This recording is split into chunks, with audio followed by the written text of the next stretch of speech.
Hi friends, welcome back to my channel. ഇന്ന് നമ്മൾ കാണാൻ പോകുന്നത് ഐ ഹിയർ ദ സൺസ്പോട്ട് എന്ന സീരീസിൻ്റെ 8ാമത്തെ എപ്പിസോഡാണ്. എപ്പിസോഡിൻ്റെ സ്റ്റാർട്ടിങ്ങിൽ തന്നെ കഴിഞ്ഞ എപ്പിസോഡിൻ്റെ എൻഡിങ്ങിൽ മായയാണെങ്കിൽ നിനക്ക് കോഹയ്ക്ക് വേണ്ടി എന്ത് ചെയ്ത് കൊടുക്കാൻ പറ്റും, നിൻ്റെ നോട്ട് ടേക്കിങ്ങിൻ്റെ നോട്ട്സ് എല്ലാം ഭയങ്കര മോശമായിട്ടാണ് ഉള്ളതെന്നൊക്കെ തൈച്ചിയുടെ അടുത്ത് പറഞ്ഞ കാര്യം തൈച്ചി ഇങ്ങനെ ആലോചിച്ചുകൊണ്ടിരിക്കുന്നുണ്ട്. അതിനുശേഷം കോഹേനെ മായനെ കാണിക്കുമ്പോൾ ഇവരാണെങ്കിൽ നേരെ സ്റ്റുഡൻറ്റ് അഫയേഴ്സ് ഓഫീസിലേക്ക് വരാണ്. അതായത് ആ ഒരു മായയ്ക്ക് വേണ്ടിയിട്ട് ഒരു നോട്ട് ടേക്കറിനെ വേണം എന്ന് പറഞ്ഞിട്ട് ഒരു ആപ്ലിക്കേഷൻ കൊടുക്കാനായിട്ട്. ആ ആപ്ലിക്കേഷൻ കൊടുക്കുമ്പോഴത്തേക്കും അവിടെ ഇരിക്കുന്ന സ്റ്റാഫ് എത്രയും പെട്ടെന്ന് തന്നെ ഒരാൾ അറേഞ്ച് ചെയ്യാമെന്ന് പറയുന്നുണ്ട്. അതുപോലെ തന്നെ കോഹയുടെ അടുത്തും കോഹെ നീ ആപ്ലിക്കേഷൻ കൊടുക്ക്, കാരണം ഈ സെമസ്റ്റർ തൊട്ട് ഇനിയിപ്പോൾ കാര്യങ്ങളൊക്കെ ടഫായി വരെയല്ലേ ടോപ്പിക്സ്, അപ്പോൾ പിന്നെ നിനക്ക് ഒരാളെ വേണ്ടി വരുമല്ലോ എന്ന് പറഞ്ഞിട്ട് അവൻ്റെ അടുത്തും എത്രയും പെട്ടെന്ന് ഒരു ആപ്ലിക്കേഷൻ ഫോം സബ്മിറ്റ് ചെയ്യാനായിട്ട് പറയുന്നുണ്ട്. അവന് പോക്കിയെന്നും പറയാണ്. അതിനുശേഷം തയ്ച്ചാണെങ്കിൽ ഈ ഫിലിം ക്ലബ്ബിൽ അവൻ്റെ ഫ്രണ്ട്സിൻ്റെ കൂടെ ഇരുന്നിട്ട് അവരാണെങ്കിൽ ആ ഒരു ക്യാമ്പിങ്ങിന് പോയപ്പോൾ എടുത്ത വീഡിയോയും സംഭവമൊക്കെ കണ്ടുകൊണ്ടിരിക്കുകയാണ്. ആ സമയം കോഹയും അവനും ഒരുമിച്ച് ഇങ്ങനെ ഇരിക്കുകയും സംസാരിക്കുകയും ചെയ്യുന്ന ഒരു ഭാഗം വീഡിയോയിൽ പ്ലേ ആകുമ്പോഴത്തേക്കും കോഹയുടെ അടുത്ത് എങ്ങനെയും സംസാരിക്കണം എന്നുള്ളൊരു ഫീൽ വരാണ്. അതായത് ഇവന് കോഹയുടെ അടുത്ത് ചോദിക്കണം, ഈ വർഷം നോട്ട് ടേക്കിങ്ങിന് ഞാൻ നിൻ്റെ കൂടെ വേണോ വേണ്ടേന്ന്. അങ്ങനെ അത് ചോദിക്കുന്നതിനെ പറ്റി തയ്ച്ച് ആലോചിച്ചുകൊണ്ടിരിക്കുമ്പോൾ അവൻ്റെ ഫ്രണ്ട്സ് ആണെങ്കിൽ നമുക്ക് ഇന്ന് ബൗളിങ്ങിനൊക്കെ പോയാലോ ചോദിക്കുന്നുണ്ട്, കളിക്കാനൊക്കെ ആയിട്ട്. ആ സമയം തയ്ച്ച് അത് കേൾക്കാൻ നിൽക്കാതെ അങ്ങ് കോഹയോട് സംസാരിക്കാനായിട്ട് ഇറങ്ങി പോകുമ്പോഴത്തേക്കും ഫ്രണ്ട്സ് എങ്കിൽ പിന്നെ നമുക്ക് ശനിയാഴ്ച പോകാമെന്ന് പറയുന്നുണ്ട്. അതേസമയം തയ്ച്ചയാണെങ്കിൽ നേരെ നടന്ന് കോഹയുടെ എത്തുന്നുണ്ട്. കോഹയുടെ എത്തിയപ്പോഴത്തേക്കും ചോദിക്കണമെന്നുണ്ടായിരുന്ന ഒരു കോൺഫിഡൻസ് ഒക്കെ കുറയുന്നുണ്ട്. എന്നാലും രണ്ടും കൽപ്പിച്ച് ചോദിക്കാൻ എഴുതിയിട്ട് നേരെ റൂഫ് ടോപ്പിലേക്ക് വന്നിട്ട് കോഹയെന്ന് വിളിച്ച് അടുത്തോട്ട് ചെല്ലുമ്പോൾ നോക്കിയപ്പോൾ മായ ഇരിപ്പുണ്ട്. തയ്ച്ചയാണെങ്കിൽ കോഹയുടെ അടുത്ത് സംസാരിക്കാൻ വന്നത് കാണുന്നതും മായയാണെങ്കിൽ കോഹയുടെ കയ്യും പിടിച്ചുകൊണ്ട് തയ്ച്ചിയുടെ അടുത്തുനിന്ന് വിളിച്ചുകൊണ്ട് പോകുന്നുണ്ട്. തയ്ച്ച് പുറകെ പോകുന്നുണ്ട്, കുറേ നടക്കുന്നുണ്ട്. എന്നാൽ മായയാണെങ്കിൽ ഒരു അവസരം പോലും കൊടുക്കാതെ കോഹേനെയാണെങ്കിൽ വിളിച്ചുകൊണ്ടങ്ങ് പോവുകയാണ്. ഒന്ന് സംസാരിക്കാൻ പോലും സമ്മതിച്ചു കൊടുക്കുന്നില്ല.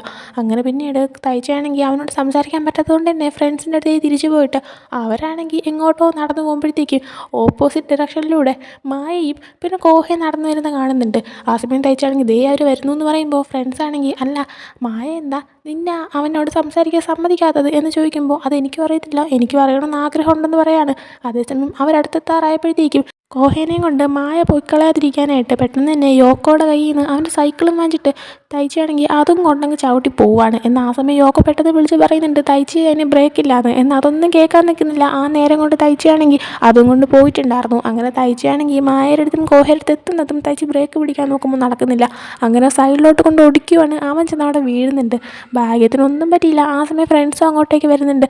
മായ ആ സമയം നീ എങ്ങാനും ഞങ്ങളൊന്ന് ഇടിച്ചിരുന്നെങ്കിൽ എന്ത് ചെയ്തേനെന്ന് വെച്ചിട്ട് ദേഷ്യപ്പെട്ടുകൊണ്ട് നിൽക്കുകയാണ്.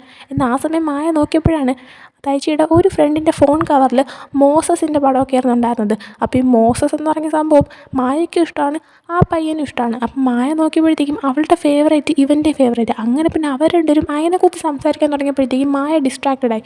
ആ നേരം കൊണ്ട് തയ്ച്ച് എഴുന്നേറ്റ് നിന്നിട്ട് കോഹയോട് സംസാരിക്കാൻ തുടങ്ങണം. അതായത് ഈ വർഷത്തെ നോട്ട് ടേക്കിംഗ് എന്നൊക്കെ പറഞ്ഞിട്ട് ആ ടൈമിന് യോക്കയുടെ അടുത്ത് ഒന്ന് രണ്ട് പേര് സംസാരിക്കാൻ വരുമ്പോഴത്തേക്കും തയ്ച്ച് എന്നിട്ട് ആ ഒരു കോൺവെർസേഷനിൽ സംസാരിക്കുന്നുണ്ട്. പിന്നീട് തിരിച്ച് വീണ്ടും കോഹയോട് സംസാരിക്കാൻ വരുമ്പോൾ ആ ഒരു കാര്യത്തിനെ പറ്റി ചോദിക്കാൻ പറ്റുന്നില്ല. ആ സമയം തന്നെ മായയുടെ അടുത്തും കോഹയുടെ അടുത്തും ശനിയാഴ്ച ഒരു ബോളിംഗ് മാച്ചിന് പിന്നെ ഫിലിം ക്ലബിൻ്റെ കുറച്ച് കാര്യങ്ങളൊക്കെ ആയിട്ട് നമുക്കൊന്ന് പുറത്തേക്ക് പോകാമെന്ന് പറഞ്ഞിട്ട് യോക്കോ വിളിക്കുന്നുണ്ട്. അവർ വരാമെന്നും പറയുന്നുണ്ട്. പിന്നീട് തയ്ച്ചിക്ക് ഒന്നും അങ്ങോട്ട് കോഹയോട് സംസാരിക്കാൻ പറ്റത്തില്ല, അവിടെ നിന്ന് പോവേണ്ടി വരാണ്. പിന്നീട് കാണിക്കുന്നത് ശനിയാഴ്ച ആവുന്നുണ്ട്. അപ്പം മായ അവിടെ ആദ്യമേ എത്തുന്നുണ്ട്. പിന്നീട് തയ്ച്ചിയുടെ ഫ്രണ്ട് എത്തുവാണ്. അവരങ്ങനെ സംസാരിച്ചുകൊണ്ടിരിക്കുമ്പോഴത്തേക്കും ഇതിലായിട്ട് കോഹ എത്തിയില്ലെന്ന് നോക്കുമ്പോഴത്തേക്കും മായ ആണെങ്കിൽ കോഹേനെ ഒന്ന് വിളിച്ച് നോക്കാമെന്ന് കരുതിയിട്ട് ഫോൺ എടുത്ത് നോക്കുമ്പോൾ കോഹയെ അവൾക്കൊരു മെസ്സേജ് ഇട്ടിട്ടുണ്ട്. അതായത് ഇന്ന് എനിക്ക് അമ്മേനെ ഹെൽപ്പ് ചെയ്യണം, വരാൻ പറ്റത്തില്ല, അക്കാര്യം ഞാൻ നേരത്തെ പറയാനായിട്ട് വിട്ടുപോയതാണെന്ന്. കോഹയുടെ അമ്മ ഇന്ന് നടത്തുന്ന കുക്കിംഗ് ക്ലാസ്സിൽ പഠിക്കാൻ വരുന്നതെല്ലാം ആണുങ്ങളാണ്. അപ്പോൾ നമ്മുടെ കോഹേനെയും കൂടെ നിർത്തിയിട്ട് ഇങ്ങനെ ഡെമോൺസ്ട്രേഷൻ പോലെ കാണിച്ചു കൊടുത്തിട്ടാണ് പഠിപ്പിക്കുന്നത്. അതുകൊണ്ട് അവൻ്റെ അമ്മേനെ ഹെൽപ്പ് ചെയ്യാനായിട്ട് അവൻ അവിടെ ഉണ്ടായിരിക്കണം, അതുകൊണ്ടാണ് അവന് വരാൻ പറ്റത്തില്ല എന്ന് പറഞ്ഞത്. അങ്ങനെ ആ ഒരു മെസ്സേജ് വായിക്കുമ്പോഴത്തേക്കും മായ തയ്ച്ചിയുടെ ഫ്രണ്ടിനോട് കോഹയ്ക്ക് വരാൻ പറ്റുമെന്ന് തോന്നുന്നില്ല എന്ന് പറയുന്നുണ്ട്. എന്നിട്ട് അവളാണെങ്കിൽ എങ്കിൽ പിന്നെ ഞാനും തിരിച്ച് പൊക്കോട്ടെ എന്ന് പറയാൻ വരുന്നതും അവനൊരു കോൾ വരുന്നുണ്ട്. അങ്ങനെ അവനടുത്ത് സംസാരിക്കുമ്പോൾ യോക്ക വിളിച്ചിട്ട് നമ്മൾ ഓൾറെഡി അകത്തേക്ക് കയറി, നിങ്ങൾ വാ എന്നൊക്കെ പറഞ്ഞിട്ടായിരുന്നു വിളിച്ചിട്ടുണ്ടായിരുന്നത്. അങ്ങനെ കോൾ കട്ട് ചെയ്ത് കഴിയുമ്പോഴത്തേക്കും അവരെല്ലാവരും ഓൾറെഡി അകത്ത് കയറി നമുക്ക് പോകാമെന്ന് പറഞ്ഞിട്ട് അങ്ങ് വിളിച്ചുകൊണ്ട് പോകുന്നുണ്ട്. പിന്നീട് കാണിക്കുന്നത് കുറേ ടൈം കഴിഞ്ഞിട്ട് തയ്ച്ചാണെങ്കിൽ അവൻ്റെ പാർട്ട് ടൈം വർക്ക് കഴിഞ്ഞ് തിരിച്ച് വീട്ടിലേക്ക് എത്തുന്നതാണ്. വീട്ടിൽ വന്നുടനെ തന്നെ അവൻ അകത്ത് കയറിയിട്ട് അവിടെ തറയിൽ കിടന്നിട്ട് അയ്യോ എനിക്ക് വിശക്കുന്നതെന്നും പറയാൻ കിടപ്പുണ്ട്. ആ സമയം അവൻ അവൻ്റെ ഡോറിൽ വന്ന് ആരോ തട്ടുന്നുണ്ട്. അവനങ്ങനെ ഓപ്പൺ ചെയ്ത് നോക്കുമ്പോൾ അത് കോഹയായിരുന്നു. കോഹയാണെങ്കിൽ തൈച്ചീനെ കാണുമ്പോൾ, തൈച്ചി നീയാണെങ്കിൽ പാർട്ട് ടൈം വർക്കിന് പോയില്ലേ, നീ ഇവിടെ ഉണ്ടായിരുന്നോ എന്നിങ്ങനെ ചോദിച്ചപ്പോൾ, ഇല്ല ഞാൻ ഇപ്പോൾ വന്നേ ഉള്ളൂ, എന്താ കാര്യം എന്ന് ചോദിക്കുന്നുണ്ട്. കോഹ അപ്പോൾ അത് പിന്നെ ഇത് ഞാനിന്ന് ഉണ്ടാക്കിയ ഫുഡാണ്, അപ്പോൾ ഇത് ബാക്കിയുള്ളവർക്കും കൂടെ ടേസ്റ്റ് ചെയ്യാൻ കൊടുക്കണമെന്നുണ്ട്. ബാക്കിയുള്ളവർക്ക് ഉദ്ദേശിച്ചത് നിനക്ക് വേണ്ടി മാത്രം, നീ അത് ടേസ്റ്റ് ചെയ്ത് നോക്കണമെന്ന് എനിക്ക് ആഗ്രഹമുണ്ട്, അതുകൊണ്ട് ഞാൻ കൊണ്ടുവന്നതാന്ന് പറഞ്ഞിട്ട് ആ ഫുഡ് കൊടുത്തിട്ട് കോഹ നടന്നു പോകാൻ തുടങ്ങുവാണ്. എന്നാൽ തൈച്ചി കോഹനെ തടഞ്ഞു നിർത്തുന്നുണ്ട്.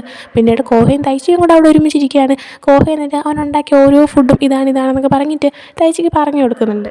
അതിനുശേഷം തൈച്ചി ഞാൻ ഇത് കഴിച്ചു നോക്കാൻ പോവുകയാണെന്ന് പറഞ്ഞിട്ട് അതെടുത്ത് കഴിച്ചു നോക്കുമ്പോഴത്തേക്കും അവന് നല്ല ഇഷ്ടപ്പെടുന്നുണ്ട്. ആ സമയം കോഹയാണെങ്കിൽ ശരിക്കും കൊള്ളാമോ എന്ന് വെച്ചപ്പോൾ തൈച്ചി പിന്നല്ലാണ്ട് അടിപൊളിയായിട്ടുണ്ട്, സത്യം പറഞ്ഞാൽ നീയാണെങ്കിൽ ഒരു കുക്കിംഗ് ക്ലാസ് നിൻ്റെ അമ്മേനെ പോലെ സ്റ്റാർട്ട് ചെയ്യും, ഇല്ലെങ്കിൽ നീയാണെങ്കിൽ ഒരു പ്രൊഫഷണലായിട്ട് കുക്കിംഗ് വല്ലതും ചെയ്ത് നോക്കുക, അടിപൊളിയായിരിക്കും എന്ന് പറയുന്നുണ്ട്. കോഹ ഇപ്പോൾ ഇല്ല എനിക്ക് അത്രയ്ക്കുള്ള ടാലൻ്റ് ഒന്നുമില്ല, പിന്നെ ഞാൻ ഉണ്ടാക്കുന്ന ഫുഡ് നീ അല്ലാണ്ട് വേറെ ആരെങ്കിലും കഴിക്കണമെന്ന് എനിക്ക് തീരെ താല്പര്യമില്ല എന്ന് പറയുന്നുണ്ട്. അത് കേൾക്കുമ്പോൾ തൈച്ചിയാണെങ്കിൽ പെട്ടെന്ന് ചുമയ്ക്കുവാണ്. ആ സമയം കോഹ സോറി ഞാൻ അങ്ങനെയൊന്നും പറയാൻ പാടില്ലായിരുന്നു എന്ന് പറയുമ്പോൾ തൈച്ചിയാണെങ്കിൽ നീ എന്തിനാണ് സോറി പറയുന്നത്, നീ അങ്ങനെയൊന്നും പറയുന്നത് ഒരു കുഴപ്പമില്ല, പിന്നെ ഇനി തൊട്ട് എൻ്റെ അടുത്ത് ഇങ്ങനെ സോറി ഒന്നും പറയാൻ നിൽക്കരുതെന്ന് പറയുന്നുണ്ട്. ആ സമയം കോഹയാണെങ്കിൽ ഈ വർഷവും നീയാണെങ്കിൽ എൻ്റെ നോട്ട് ടേക്കറായിട്ട് വരാമോ, അത് പിന്നെ നിനക്കും പഠിക്കാൻ കുറേ ഉണ്ടെന്നറിയാം, എന്നാലും പറ്റുമോ എന്ന് ചോദിക്കുമ്പോഴത്തേക്കും തയ്ച്ചി അഫ്കോഴ്സ് പറ്റും ഞാൻ റെഡിയാണെന്ന് പറയുന്നുണ്ട്. അത് കേൾക്കുമ്പോൾ കോഹയാണെങ്കിൽ സന്തോഷിച്ചിട്ട് താങ്ക് യു എന്ന് പറഞ്ഞിട്ട് എനിക്കിപ്പോഴാണ് സമാധാനമായത്, നീ എന്ത് പറയുന്നത് എനിക്ക് അറിയത്തില്ലായിരുന്നു എന്നും പറഞ്ഞിട്ട് അവിടെ കിടക്കുവാണ്.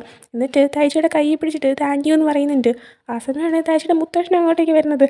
തയ്ച്ചിയുടെ മുത്തശ്ശൻ വന്നിട്ട് കോഹയെ തയ്ച്ചിക്ക് കൊടുത്ത ഫുഡൊക്കെ നോക്കിയിട്ട് നീ ഇത് കഴിച്ചുകൊണ്ടിരിക്കുമായിരുന്നോ എന്നിങ്ങനെ ചോദിക്കുമ്പോഴത്തേക്കും തയ്ച്ചിയാണെങ്കിൽ ഫുഡ് മാറ്റി വെച്ചിട്ട് ഞാൻ തരത്തില്ല എന്ന് പറയുന്നുണ്ട്. എന്നാൽ പിന്നീട് കൈ കഴുകിയിട്ട് വാ കഴിക്കാമെന്ന് പറഞ്ഞിട്ട് മുത്തശ്ശനെ വിളിക്കുന്നുണ്ട്. പിന്നീട് ഒരു നൈറ്റ് ടൈം ആവുന്നവരെ കോഹയെ തയ്ച്ചിയുടെ വീട്ടിൽ തന്നെ ഉണ്ടായിരുന്നു. ആ സമയം എന്തോ പൂത്തിരി പോലത്തെ എന്തൊരു സംഭവം അത് തന്നെയാന്ന് തോന്നുന്നു, പക്ഷേ കുറച്ച് വെറൈറ്റി ആയിട്ടാണുള്ളത്. അതിങ്ങനെ അവരിങ്ങനെ തയ്ച്ചിയും കോഹയും കൂടെ കത്തിച്ചിട്ട് അതും വെച്ചുകൊണ്ട് ഇങ്ങനെ ഇരിക്കുകയാണ്. ആ സമയം മുത്തശ്ശൻ വന്നിട്ട് കോഹ ഉണ്ടാക്കിയ ഫുഡ് കഴിച്ച് നോക്കിയിട്ട് നന്നായിട്ടുണ്ടെന്ന് പറയുന്നുണ്ട്. മുത്തശ്ശൻ വീണ്ടും വീണ്ടും കഴിക്കുമ്പോൾ തയ്ച്ച് ചെന്നത് മാറ്റി വെച്ചിട്ട് മുത്തശ്ശ അത് എൻ്റെയാണ്, എനിക്ക് വേണം, അതെൻ്റെ ഫേവറേറ്റ്, ഇനി ഞാൻ തരത്തില്ല എന്ന് പറയുന്നുണ്ട്. ആ സമയം മുത്തശ്ശനാണെങ്കിൽ കോഹയുടെ അടുത്ത് കോഹയെ നിനക്കൊരു കാര്യം അറിയോ, ഇവനാണെങ്കിൽ കുഞ്ഞായിരുന്നപ്പോൾ എന്നെ ഒരിക്കൽ ഒന്ന് കളിക്ക് പറ്റിച്ചു, എന്നാൽ പറ്റിച്ചിട്ട് പിന്നീട് അവനാണെങ്കിൽ സങ്കടം വന്നിട്ട് അവൻ്റെ ഫേവറേറ്റ് ആയിട്ടുള്ള ഒരു കേക്ക് എനിക്ക് കൊണ്ടുവന്നിട്ട് ഇന്നാ മുത്തശ്ശ പിടിച്ചോ എന്ന് പറഞ്ഞിട്ട് അവനാണെങ്കിൽ കരഞ്ഞുകൊണ്ട് എനിക്ക് കൊണ്ട് തന്നു എന്നും പറഞ്ഞിട്ട് മുത്തശ്ശനാണെങ്കിൽ അത് അഭിനയിച്ച് കാണിച്ചു കൊടുക്കുന്നുണ്ട്. ഇത് കാണുമ്പോൾ കോഹ ചിരിക്കുന്നുണ്ട്. തയ്ച്ചിയാണെങ്കിൽ മുത്തശ്ശൻ്റെ അടുത്ത് ഒന്ന് നിർത്തിക്കുക, എന്നെ ഇങ്ങനെ നാണം കെടുത്തല്ലേ എന്ന് പറയുമ്പോൾ മുത്തശ്ശനാണെങ്കിൽ നാണം കെടുത്താൽ എന്താ ഉള്ളതെന്ന് പറഞ്ഞിട്ട് വീണ്ടും കോഹയോട് പറയാണ്. കോഹ അപ്പോൾ വീണ്ടും ഇരുന്ന് ചിരിക്കുമ്പോൾ തയ്ച്ചിയാണെങ്കിൽ കോഹയെ നീ എന്തിനാ ഇങ്ങനെ ചിരിക്കുന്നതെന്ന് ചോദിക്കുന്നുണ്ട്.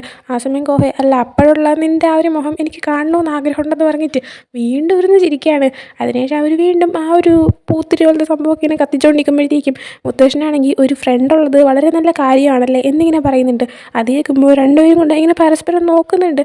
അങ്ങനെ അതും കാണിച്ചുകൊണ്ട് ഈ ഒരു എപ്പിസോഡ് ഇവിടെ ഉണ്ടാകുന്നുണ്ട്. അപ്പോൾ ഈ ഒരു എപ്പിസോഡ് നിങ്ങൾക്ക് ഇഷ്ടപ്പെട്ടെങ്കിൽ ലൈക്ക് ചെയ്യുക, ഷെയർ ചെയ്യുക, സബ്സ്ക്രൈബ് ചെയ്യുക. നെക്സ്റ്റ് വീഡിയോ ഇട്ടുതരുന്നവരെ ബൈ.